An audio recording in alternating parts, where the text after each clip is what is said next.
We got a little GM from Kevin going on. GM Matteo. GM to everyone. GM to everyone. And Matteo, what have you noticed in DeFi lately? Anything that's really like caught your eye, just industry wide, that's interesting to you, or trends or anything like that? Like in the industry right now, there are like different trends, in my opinion. Of course, like DeFi has been the trend in the last year and a half, and a lot has been building, and different protocols popped out, and a lot of different protocols, and the ecosystem entirely is growing a lot.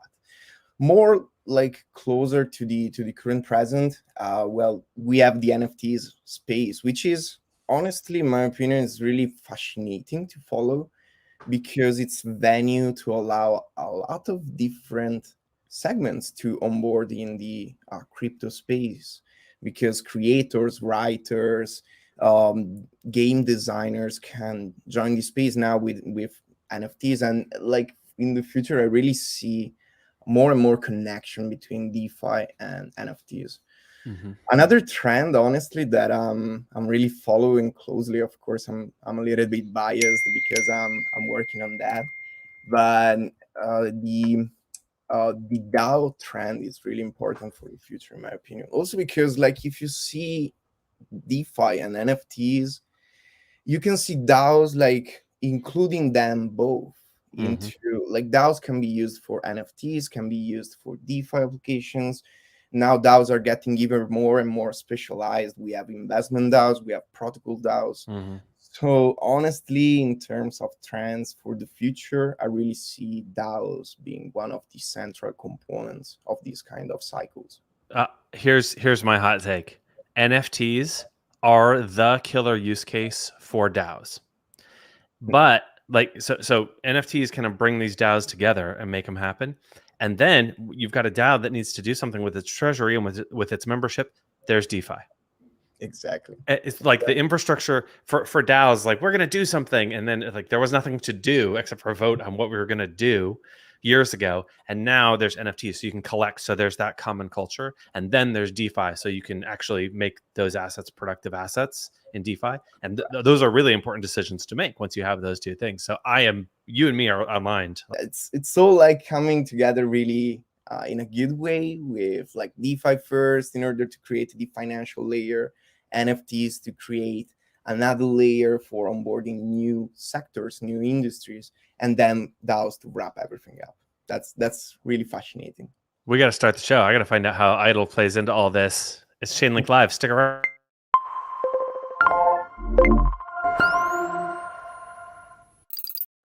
Welcome to Chainlink Live. My name is Andy Boyaner from Chainlink Labs. I'm here talking to Matteo from Idle Finance. We've been talking about NFTs, DAOs, DeFi, and how they're interconnected. But let's start with Idle Finance and just learn a little bit more about it. We'll tie back into all those topics, I feel like, because I love rapping about this stuff as well. So, Matteo, give us a little introduction. What is Idle all about? What makes it special? Absolutely. So Idle is a DeFi yield aggregator that interface with several of the largest lending platforms currently on the Ethereum blockchain, but small alpha leak, we are going also to other blockchains right now, like Polygon, for example. But Idle protocol itself goes behind the rebalancing user funds to simplify and improve their DeFi experience and savings. Idle offers a product suite designed with yield aggregation and automation in mind. It's basically a yield network that is compositional, permissional, and extensible. What basically you can find in our product suite is a optimized yield and lending interest rate, yield farming for Idle, Comp, Staked Up, and all the other governance tokens that will be available through our allocation strategies. A risk management suite as well that started with the risk-adjusted allocation strategy that we developed a couple of years ago, and will be taken even further by the perpetual yield tranches that I would be happy to tell you more about later.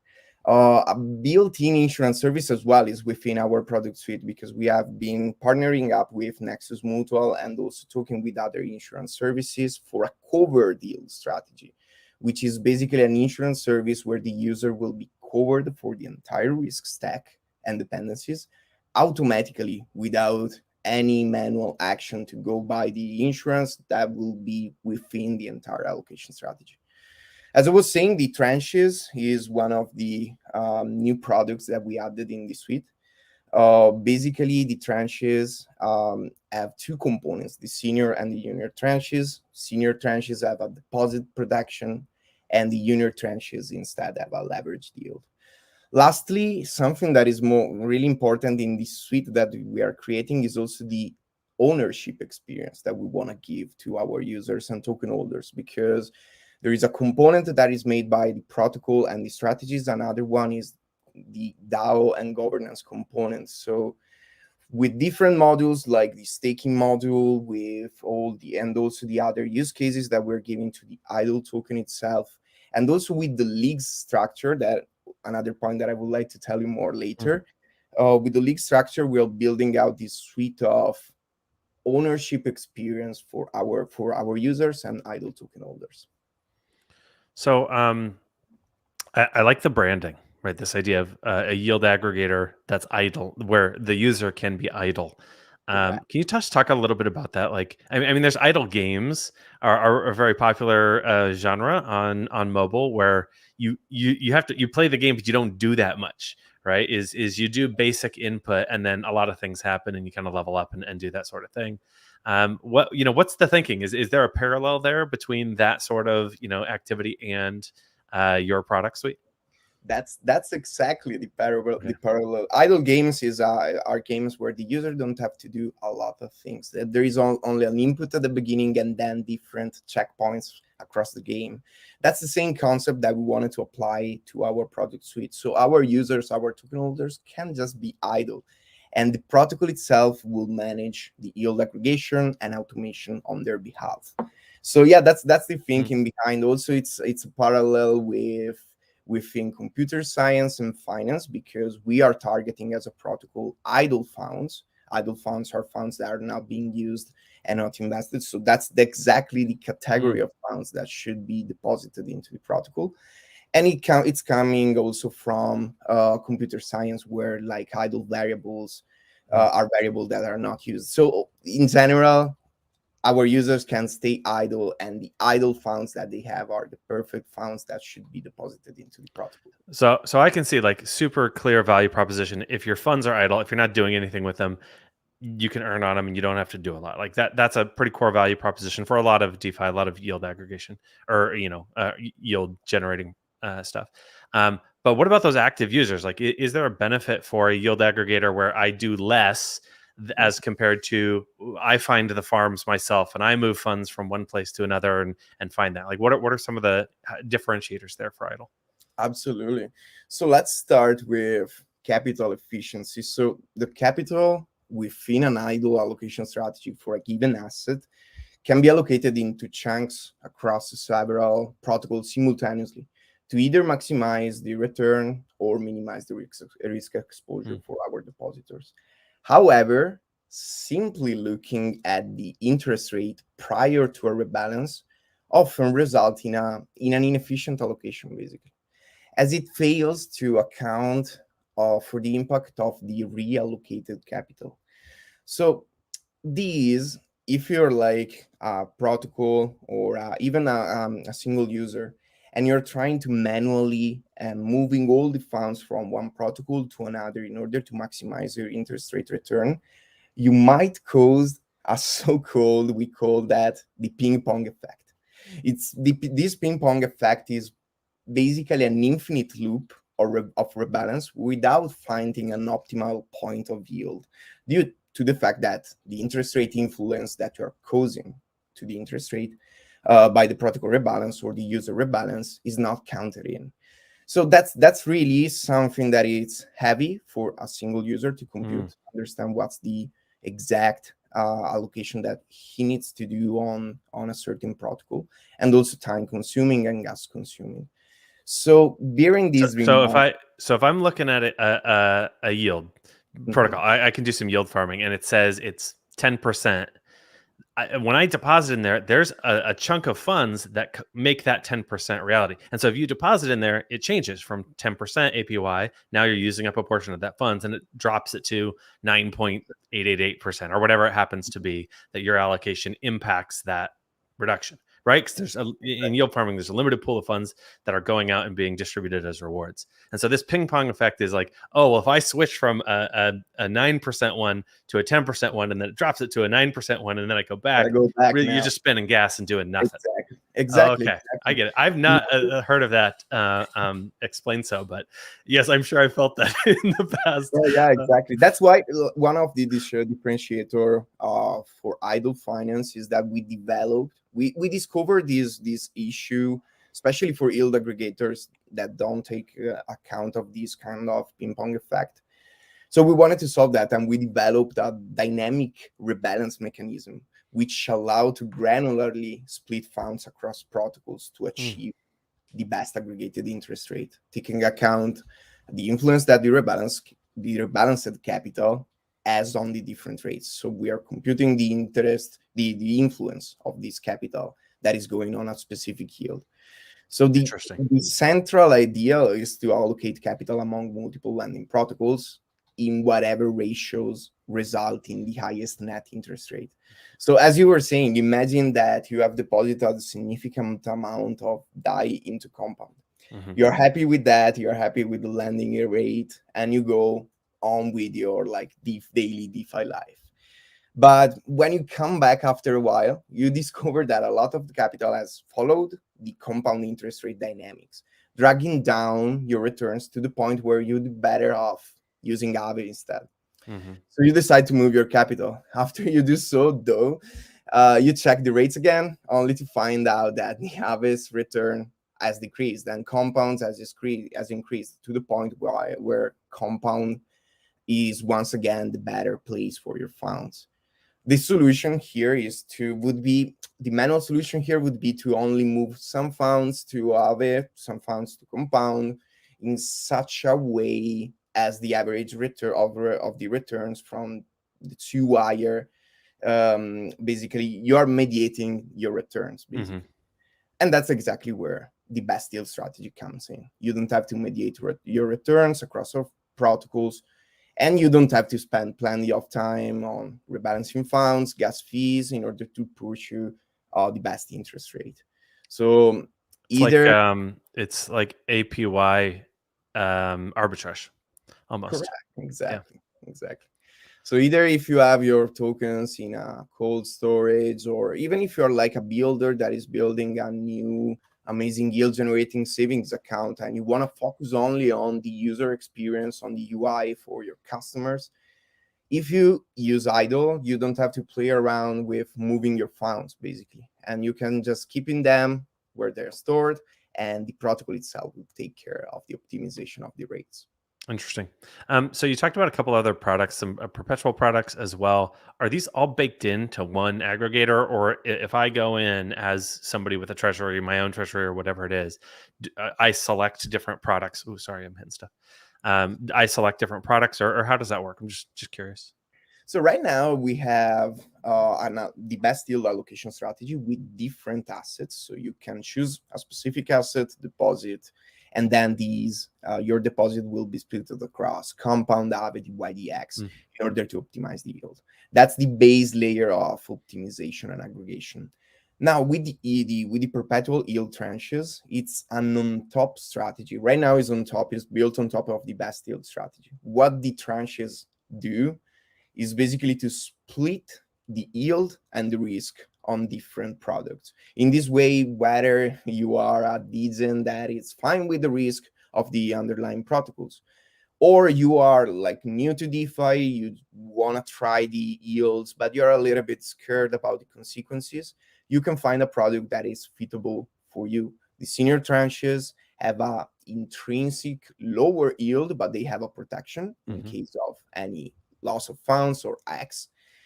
And on the other side, the junior tranches takes these kind of risk, but for an additional and increased yield. Cool. Of course, you guys integrated Chainlink recently as well. That's why we're here talking, hanging out. How does Chainlink come to play for Idle? Yeah, so right now we are leveraging the Chainlink infrastructure to manage and take account of the yield distribution across our allocation strategies, and also for more like governance purposes like liquidity mining or staking. This, of course, helps us maintaining a reliable distribution of yield across all the strategies and governance components, making the idle protocol more resilient. Something that we want to unlock now with this partnership with Chainlink is this is the first layer of collaboration, let's say, because we are using the Chainlink feeds to make the protocol more resilient. Now with the also listing of idle token in Chainlink would be really great, because we would basically unlock different use cases for the token, like lending, like using it as a collateral in different lending protocols. Mm-hmm. So I think that we are still at the beginning with the Awesome. collaboration with Chainlink. We are definitely happy. We love the team. We really like you guys and your professionalism, and also all the help that you're providing to the space itself. And but yeah, I see a future collaborations, and I'm really excited to see that. I mean, the price feeds are no brainer when it comes to DeFi. If you need a price for something, go get the market prices through Chainlink. It just makes sense. It's more secure. It's decentralized. But then when I think about yield aggregators, there's all of this like harvesting and rebalancing and maintenance stuff that just so Chainlink Keepers is another product that just comes to mind for me as I understand that, like, decentralize your maintenance tasks and become more of an independent protocol, responsible to your DAO instead of your users too. So hopefully that's something in the future as well. I won't make you commit to that or timelines or anything, but when it comes to yield aggregators, it just makes a lot of sense to do that sort of stuff. Absolutely. Well, that's exciting. You mentioned also the DAO and the governance. Can you talk a little bit about that? Like, what are you governing? What is your DAO doing? Is there like this other component to IDLE where people can kind of bring their own strategies and things like that, or how does IDLE work? So yeah, the DAO is a really other great area of what we're building with Idle, because um, basically when we released the DAO, we started with a simple thesis that most of the token holders will tend to be passive in terms of contribution, but that's totally fine for us. That's not a problem for us. That's exactly what we could expect. So what we wanted to implement at the beginning with the DAO is an organizational structure for the DAO to allow active community members that wants to contribute on a daily basis to the protocol to self-organize themselves and have a budget, have a work on mandates, and basically work for the protocol itself and for the DAO. Mm-hmm. Of course, the goal for the DAO is to make the protocol sustainable, improve it, enlarge the product suite, improve the product suite, and in general, make it sustainable for the long term. In order to introduce and to give something to the community to self-organize, we introduced the concept of leagues. Basically, leagues are organizational units that are organized, that group people together on the same area of expertise. But those leagues works all for the same goal, which is making the protocol sustainable. We started out with a pilot league to set up everything, and it's been a great success because we saw a lot of community members studing out and proposing themselves to work into this initial like pilot league group. And now actually we are at the third mandate with 3 different leagues: communication league, treasury league, and developer league, and with 15 people now that are working on a daily basis on the protocol and DAO. So How big is a league? a league, it depends, because depends. Like for example, the treasury league right now has 8 members. Mm-hmm. The developer league has 3 members. The communication leagues have 3 members as well. So there is no real like So the limit. DAO is anybody with a token stake, whether it's active or passive, whether or not they're actively developing, contributing, or somebody who, has a tenth of a token that, in their whatever that happens to be. It's absolutely anybody in the DAO. But Yeah. then, then there's these leagues which actually kind of do the work of the DAO. And those are smaller units, but flexible in size depending on the needs of the product or whatever that is. And you can just spin up leagues whenever you have a need for something like a department or an initiative. Like if there was a one-off thing, you could be like, okay, we're just doing a league for this. Do you call it La Liga? Are you football fans over there? I know you're European, so that's why I hear leagues and I start thinking football. Yeah, kind of. I like the name of like leagues, and like having this group of people that like leagues, this kind of vibe of like something challenging, something that, because they work on a mandate. So you have a league that work on an entire mandate, you have different goals, you do have different challenges, you have different initiatives. So just like leagues made a lot of sense that time. And on the token holder side, you can think about them as a sort of board of directors, or board of DAO rectors in this case. But because every 3 months, basically, the token holders are called to action, basically, to elect new teams, new leagues. So there is still a role for the token holders, but they can be like passive. They can stay idle within an entire year, and they just have to be like the board of director of this DAO, and just like giving their votes, giving their preference regarding different teams that are working on the daily maintenance and growth of the product.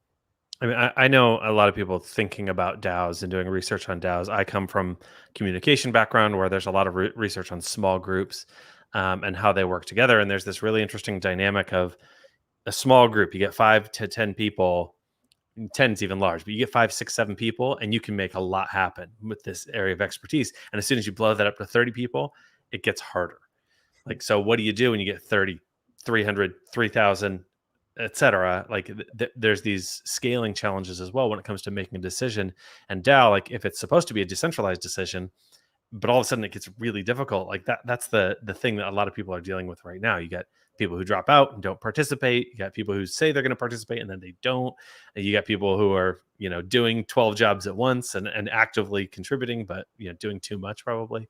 Like these are some really interesting challenges that are happening right now in front of us. Yeah, there's a lot of still challenges that needs to be solved within the DAO space, like some like coordination of people. That's something that we're trying to solve with the leagues, but still there's a lot of improvements that can be done on the like task management for the leagues, also the leadership structure within a specific league.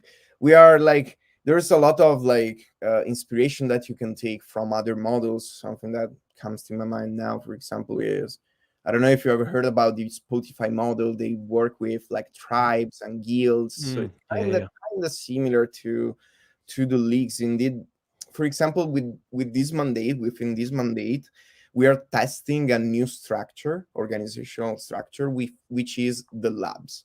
Basically, you can think about them as a sort of matrix structure where the leagues are, or the horizontal lines, and the labs are the columns of this matrix structure. This is the goal of this new labs structure is to foster cross leagues communication, cross leagues collaboration, because something that we saw is that a group of 5 to 10 people work really good together. They do a lot of things, they get things done, but there is not a lot of like collaboration within different leagues. So we wanted to solve that with this kind of metric structure. We are now testing it. So there are definitely challenges that need to be solved, coordination and also participation of the token holders. But that's also something that is really fascinating, and that's how also the DAO space will grow in the future. No, it's awesome to hear you talking about this stuff. I think there's a lot of other bright minds thinking about this at the same time. And so, as I know you said you're headed to conferences this fall, so I'm sure you will link up with other like-minded people and talk through these things. Maybe our paths will cross again, Matteo. Maybe I'll get to interview you in another couple months, see how your labs and leagues are working out, and we can talk DAOs sometime as well as Idle. It's been awesome talking to you. Give us a snapshot. What's coming up on the roadmap in the next couple of weeks and months for Idle? Like, what are we looking at here? Yep, let me split the roadmap into two chunks, because as we have been talking about, there is a big chunk of the protocol and product side and a big chunk of the governance and DAO side. On the product side, so right now the perpetual yield tranches are into a guarded launch phase. They are in the first phase of the guarded launch with a capital deposit cap, because we're collaborating with security auditors. We are also like testing out these strategies. So the next step on the protocol side and product side would be to officially release the perpetual yield tranches without any deposit cap. And going further, so right now the perpetual yield tranches are based on the best yield allocation strategy. We want to expand the spectrum of yield sources where we are tranching yield and risks. We are thinking also about like leading protocols like Yearn or Convex to integrate within this kind of tranching product. That would be the main next step for the next couple, 2-3 months on the roadmap for the protocol and product side. On the DAO side, instead, as I was saying, we are testing out the labs structure. And what we want to do basically is now we have different working groups as well. Like within the Treasury League, there is the business development team, DAO architecture, system development, tokenomics. What we want to do is for this next mandate is to improve the onboarding management and also rewarding of these members. And on that side, we would like to open up the league's application to anybody. So in December, when this mandate will finish up, we will open up the application windows, and we would like to double up the league's members in order to go even faster. So join DAOs, you can say to the people here. Absolutely. Join Discords, join Telegrams. I do want to encourage people to do that. Where does your community mostly hang out, Matteo? Yeah, so if the audience would like to follow the updates and the announcement that we do within both the protocol and the DAO, I would suggest to follow us on Twitter. So Idle Finance, the one and only in Twitter. All the links are down below. We got everything down there, but please do follow Idle. Matteo, I just found you on Twitter as well, Teo. So I'll give you a follow and keep track of you as well and stay in touch. That way, as you guys have DAO innovations, you can, I can track that as well. I'm very curious to see how that comes. Absolutely. Hey, man, it's been awesome getting to know you and talking Idle. Let's do it again sometime. Let's keep in touch, especially if you integrate anything else with Chainlink. We'll come on, talk about that. Maybe keepers, maybe more price feeds. We'll see whatever comes next. That sounds awesome. All right, man. We'll talk to you later. Thanks for coming on. Great. Thank you. Hey, everybody. Stick with me for 1 sec. That was a great little chat I got to have with Matteo there at Idle. Thank you for coming on, hanging out. Kevin, thanks for being in the chat. Like and subscribe. Help me out. Subscribe to this, and you'll get notifications when we have more of these. We've got another one tomorrow at 1 p.m., it looks like. I'm talking to Apin, which is a NFT project on Avalanche. It'll be an exciting one. They've got an interesting token as well. To kind of align their incentives and everything. And then next week I've got a bunch of these coming up, and the week after now we're scheduling out to November. So like and subscribe, stay tuned to more of these, and of course join the Chainlink ecosystem social channels. Follow on Twitter, follow smart_contract for a lot of these notifications. You can follow me too. I'm at Andy Boyan if you want. I don't post about these stuff too much, but once in a while I do. I'll probably do a thread about this one because this is a fun one. If you came in late, you can watch the recording of this here in a minute. We'll get it up on YouTube. It'll be available for the long term. Thank you for joining. Thank you again, Kevin. We'll see you guys tomorrow, 1 p.m. Eastern on the next Chainlink Live. Bye.